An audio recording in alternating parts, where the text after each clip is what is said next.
Om Namo Bhagavate Vasudevaya. Om Namo Bhagavate Vasudevaya. Om Namo Bhagavate Vasudevaya. Naranam Namaskritya Naram Chaivo Narottamam Devim Sarasatim Vyasam Tato Jayamudire शृण्वतो स कथा कृष्ण पुण्यश्रवणकीर्तनः हृदस्थह्य भद्राणि विदुनोति स्नैश्रुतं नष्टप्रायेषु भद्रेषु नित्यं भगवत सेवया भगवति उत्तमश्लोके भक्तिर्भवति नैष्टिकी ॐ अज्ञानतिमिरन्धस्य ज्ञानाञ्जनशलाकया चक्षुरुन्मिलितमेन तस्मै श्रीगुरवे नमः मूकं करोति वाचालं पङ्गुं लङ्घयते गिरिं यत्कृपातमहं वन्दे श्रीगुरुं दीनतारिणम् Reading from Srimad Bhagavatam, Canto 4, Chapter 22, Verse 39. यत्पादपङ्कजपलाशविलासभक्त्या कर्माशयं ग्रथितम् उद्ग्रथयन्ति सन्तः तद्वन्नरिक्ता मतयो यतयोऽपि रुद्धा शतो घनास्तं मरणं भज वासुदेवम्. Synonyms: Yat, whose, pada, feet, pankaja, lotus, palasa, petals or toes, Vilasha, enjoyment, bhaktya, by devotional service, karma, fruitive activities, ashayam, desire, grathitam, hard knot, udgrathayanti, root out, santaha, devotees, tat, that, what, like, na, never, rikta matayaha, persons devoid of devotional service, yata, yaha, ever increasingly trying, api, even though, ruddha, stopped, shotaganaha, the waves of sense enjoyment, tam, unto him, aranam, worthy to take shelter, Vaja, engage in devotional service, Vasudevam, unto Krishna, the son of Vasudeva. Translation and purport by Srila Prabhupada, Srila Prabhupada ki jai. The devotees who are always engaged in the service of the toes of the lotus feet of the Lord can very easily overcome hard-knotted desires for fruitive activities. Because this is very difficult, the non-devotees, the jnanis and yogis, although trying to stop the waves of sense gratification, cannot do so. Therefore, you are advised to engage in the devotional service of Krishna, the son of Vasudeva. Purport: there are three kinds of transcendentalists trying to overcome the influence of the modes of material nature. The Jnanis, Yogis, and Bhaktas, all of them attempt to overcome the influence of the senses, which is compared to the incessant waves of a river. The waves of a river flow incessantly, and it is very difficult to stop them. Similarly, the waves of desire for material enjoyment are so strong that they cannot be stopped by any process other than bhakti yoga. The bhaktas, by their transcendental devotional service unto the lotus feet of the Lord, become so overwhelmed with transcendental bliss that automatically their desires for material enjoyment stop. The jnanis and yogis who are not attached to the lotus feet of the Lord simply struggle against the waves of desire. They are described in this verse as Rikta Matayaha, which means devoid of devotional service. In other words, the Jnanis and Yogis, although trying to be free from the desires of material activities, actually become more and more entangled in false philosophical speculation or shrinash attempts to stop the activities of the senses, as stated previously. वासुदेवे Bhagwati भक्तियोग प्रयोजितः जनयत्याशु वैराग्यम ज्ञानम च यद अहेतुकम. Bhagavatam, Canto 1, Chapter 2, Verse 7. Here also the same point is stressed. Bhaja Vasudevam indicates that One who is engaged in the loving service of Krishna, the son of Vasudeva, can very easily stop the waves of desires. As long as one continues to try to artificially stop the waves of desires, he will certainly be defeated. That is indicated in this verse. Desires for fruitive activities are strongly rooted, but the trees of desire can be uprooted completely by devotional service, because devotional service employs superior desire. One can give up inferior desires when engaged in superior desires. To try to stop desires is impossible. One has to desire the supreme in order not to be entangled in inferior desires. Gyanis maintain a desire to become one with the Supreme, but such desire is also considered to be kama, lust. Similarly, the yogis desire mystic power, and that is also kama. And the bhaktas, not being desirous of any sort of material enjoyment, become purified. There is no artificial attempt to stop desire. Desire becomes a source of spiritual enjoyment under the protection of the toes of the lotus feet of the Lord. It is stated herein by the Kumaras that the lotus feet of Lord Krishna are the ultimate reservoir of all pleasure.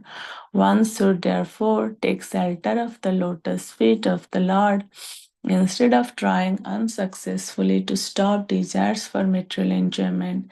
As long as one is unable to stop the desire for material enjoyment, there is no possibility of becoming liberated from the entanglement of material existence. It may be argued that the waves of a river are incessantly flowing and that they cannot be stopped, but the waves of the river flow toward the sea. When the tide comes over the river, it overwhelms the flowing of the river, and the river itself becomes overflowed. Then the waves from the sea become more prominent than the waves from the river. Similarly, a devotee with intelligence plans so many things for the service of the Lord in Krishna consciousness that stagnant material desires become overflowed by the desire to serve the Lord. As confirmed by Yamunacharya, since he has been engaged in the service of the lotus feet of the Lord, there is always a current of newer and newer desires flowing to serve the Lord, so much so that the stagnant desire of sex life becomes very insignificant. Yamunacharya even says that he spits on such desires. Bhagavad Gita 2.59 also confirms Param Drishtva Nivartate. The conclusion is that by developing a loving desire for the service of the lotus feet of the Lord, we subdue all material desires for sense gratification. End of purport. नमो विष्णुपदाय कृष्णपृष्ठाय भूतले श्रीमते भक्तिवेदान्त स्वामिनिति नामिने नमस्ते सरस्वती देवी गौरवाणी प्रचारिणे निर्विशेष शून्यवादी पाश्चात्य देश तारिणे जय श्री कृष्ण चैतन्य प्रभु नित्यानंद श्री अद्वैत गदाधर शिवासादि गौर भक्तवृंद हरे Krishna Krishna Krishna Hare Hare Hare Ram Ram Ram Hare Hare. I'm seeking blessings from all the assembled Vaishnavas. Thank you for giving me this opportunity to read Srimad Bhagavatam today to purify myself. I'll just summarize the verse. I have collected few points from a class given by His Holiness Radheshyam Prabhu. So this verse says how the waves of desire for material enjoyment are so strong that it cannot be stopped by any process other than bhakti yoga. The importance of bhakti yoga is given here. The bhaktas, by their transcendental devotional service unto the lotus feet of the Lord, become so overwhelmed with transcendental bliss that automatically their desires for material enjoyment stop. So desire is the root cause of all problems. It develops hankering to get something. If we don't get it, we lament. If we get it, we become proud and try to show off to others. When we show off to others, others become envious to us. Then we become fearful that they may take it from us. If somebody snatch it from us, again we lament. The whole material world is always hankering either for gross or subtle things. Gross things are like when we want like a big car or a bigger house, woman, money, like various metals like gold, precious metals like gold, diamond, etc. And subtle things are like we are hankering for prestige, position, name, fame, popularity, etc. So material desires are very deep rooted that sometimes at spiritual place also we think about material desires. Material desires are so overwhelming that if someone has a tiny spiritual desire, also it's just kicked away by the waves of material desire. For example, let's say sometimes we open YouTube to listen some lectures. Let's say some ISKCON lectures given by some Maharaj, or like want to just listen Krishna Katha. Then so many ads, if you have noticed, so many ads come, so many list of other things and pop-ups that come, that if we are not very determined that what we have, like what is our purpose, why we have opened YouTube, then there every possibility of getting that material attraction again. So we have to design our lifestyle in such a way that we won't get that material attraction. Otherwise, there are chances of fall down. So there are five categories of people. So the first one is the atheist. They don't care who created the world. They just want to enjoy it. Then comes the pious materialist. They know about Lord Krishna, but they come to the Lord only when they want something. Like they come and ask, "Oh Lord, please give me this job. I have given the job interview. Please, like let me successful in that, help my son or daughter to get married." They don't, so like they don't get connect with the Lord beyond that. Both these categories, like the atheist and the pious materialist, they belong to the karmis. For the karmis, there is no end of desire. The more the karmi gets, the more he desires. Then comes the yogis, the Ashtanga yogis. They do lots of austerity. They try to control the material nature. They desire yogic perfections in order to exhibit some magical feats and gain popularity. Then comes the Gyanis or impersonalist. The Gyanis cannot be desireless because their intelligence is unsound. They want to merge into the Brahman effulgence, but even though they may be raised to that platform, they cannot be satisfied there. Sometimes they claim themselves as God. But actually, what is the fact? The fact is, nobody can be Krishna. He's the supreme personality of Godhead. We cannot, like when some people claim they are God, can they control the sun, moon, rain, etc.? But Krishna can. So once one person came to Srila Prabhupada and said, "Man has created aeroplanes which can fly like a bird." Then Srila Prabhupada said, "Can you create something like mosquito?" So we have to understand that the greatness of Krishna's creation is both sided, macro and micro. We see this example many times. We have this thing comes many times in the Bhagavatam and many other places, that when a green parrot it enters into a green tree, it does not become a tree. It maintains its own identity. Similarly, we are the soul and Krishna is the super soul. We should never try to compete with Krishna or envious of him. And then finally comes the bhaktas or devotees of the Lord who has no demand from the Lord. They only want to serve the Lord. So this thing is mentioned in Sri Chaitanya Charitamrita Madhya Leela 19.149. Krishna Bhakta Niskama Taiva Santa Bhakti Mukti Siddhi Kami Sakaliya Santa. The devotee of Lord Krishna has no desire other than serving Krishna. Even so-called liberated people are full of desires. Fruitive actors desire better living accommodations, and Gyanis want to be one with the Supreme. Yogis desire material opulence, yogic perfection, and magic. All of these non devotees are lusty or kami because they desire something they cannot have peace. A devotee simply depends on Krishna just as a child depends on his parents. We have to always remember one thing, that Avashya Rakshibe Krishna Vishwasha Palana. Krishna will definitely save me. So, what this verse is saying, this verse 39, it's saying we can have desires, but it should, like, we cannot go desireless. It's not possible. We can have desires, but it should align with Krishna's desires. Our desires should be to satisfy Krishna, not our own sense gratification.